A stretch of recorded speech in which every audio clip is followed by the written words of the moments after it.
The Italian desire to create products equally valuing form and function dates as far back as Leonardo da Vinci.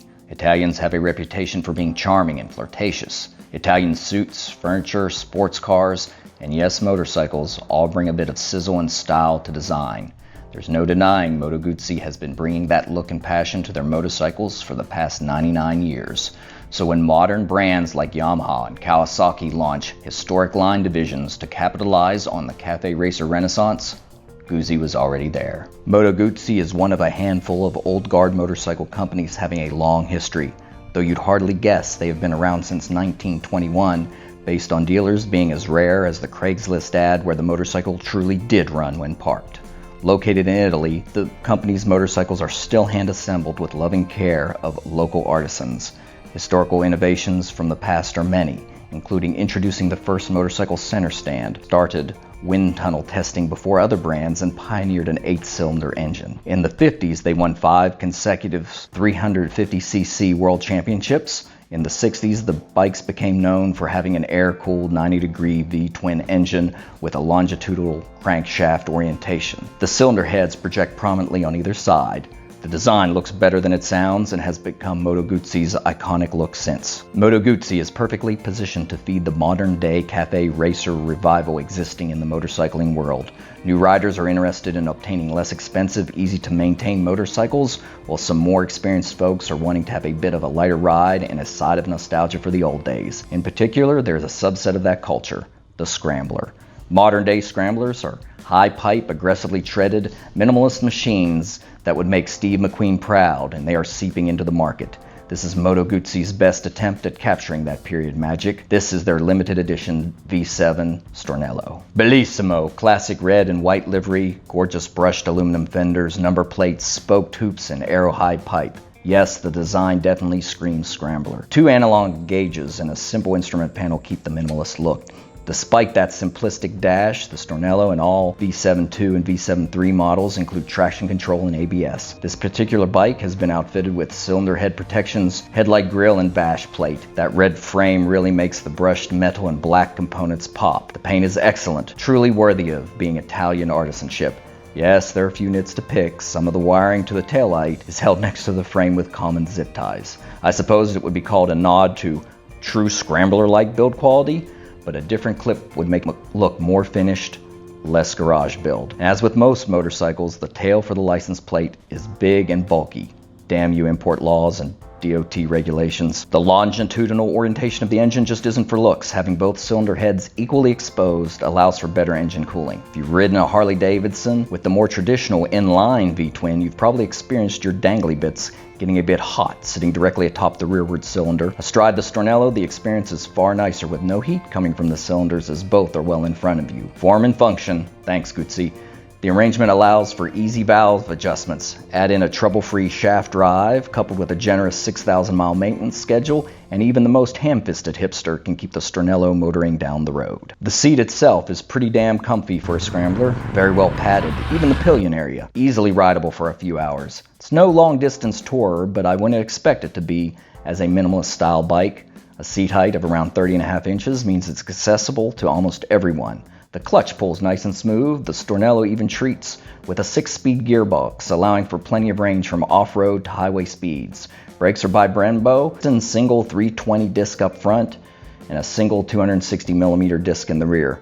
Not bad for a retro bike, no complaints in the stopping department. On a startup, the V-twin engine rumbles to life with a rightward pull, and you instantly know this will be a fun ride. The vibe is definitely of McQueen's era. The V-twin engine combined with the aero pipe sounds exquisite, delivering an excellent throaty sound.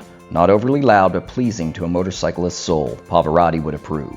At 48 ponies, it's not an Italian stallion. The Stornello does have way more giddy-up than you would suspect from that number. The V-twin power plant generates good torque across the range. 0 to 60, while not wheelie generating explosive, still provides excellent acceleration for a mid-sized bike. You can easily attain and cruise at 80 miles per hour. The bike has passing power at those speeds provided you plan a little. Overall, its top speed's 130 miles per hour. Eventually. Yeah, you can do the ton, then some, but from 85 miles per hour forward, it's a journey. It can definitely handle highway speeds if you can. 0 wind protection. The gas tank is not only one of the cleanest looking tanks on a retro, It's also positively cavernous at just under 6 gallons. You've got many miles between watering holes. Form and function meet again, perfect for both touring or off-road journeys.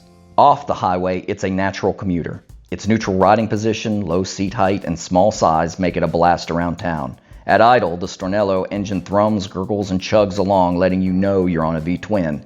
As you open up the throttle, the engine smooths out, pushing you down the city street, begging you to twist more and more without getting even a novice rider in trouble. The Gearbox provides easy shifts from stoplight to stoplight, a big bench seat to tie cargo, perfectly retro. The smiles to miles ratio is pretty high as well. The Guzzi is a looker of a bike with passersby giving a thumbs up or even striking up conversation. Taking the bike on the open road leads to a no-frills, exciting experience that does indeed call back to the basic standard motorcycle of yesteryear. The 26-degree rake, short 57-inch wheelbase, 18-inch wheel up front, and 17 in the back make the low-slung bike extremely agile in the curves. The weakness here is the soft shocks. While they did the job in town, the suspension is a bit soft for great cornering. They're just basic components with no adjustment on the front and preload only on the back. Still, the pure joy of the V-twin engine, a flickable chassis, wind in your face, and simple intuitive control of the two-wheeled Moto beat out the lack of specs on paper. If you've heard the saying, it's fun to drive a slow bike fast, that's the V7 on a twisty road. Everything just comes together way better than expected. It's no wonder Guzzi owners really love their bikes. It is a Scrambler, so pavement is only half the story. Well, maybe 75% of the story. Scramblers of the bygone era were predominantly street machines equipped with off-road rubber, and then parts were removed for the weight. Riders would bravely point toward the dirt, twist the throttle, and hope. The Stornello has a bit more engineering behind it than that. Tires that are aggressively treaded, tubed and mounted to spoked rims is a good start. I do have some concerns.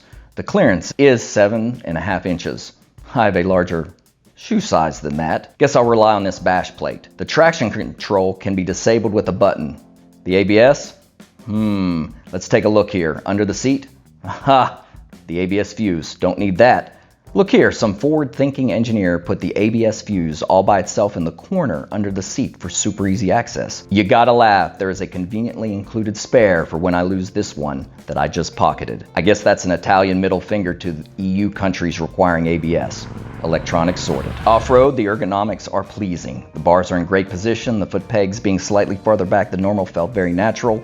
Sitting down, I appreciated a nice thick seat, which would allow for hours of trail riding. The slim frame made standing easy as well. If I off-roaded a lot, I'd be tempted to get a bar riser, even though I'd mess with the bike's looks. The air-cooled engine generates less horsepower than most modern Scramblers, but it's more than enough for the off-road environment, provided you don't want to go full hooligan. Any power loss to the wheels from the shaft drive is an easy trade-off for the low maintenance. The Stornello's downfall is, once again, the Goldilocks suspension. Slightly soft for canyon carving. Here, I could use a bit more dampening in travel. It's not the most refined machine off-road, however it gets the job done handling all but the rockiest terrain where clearance might be a problem.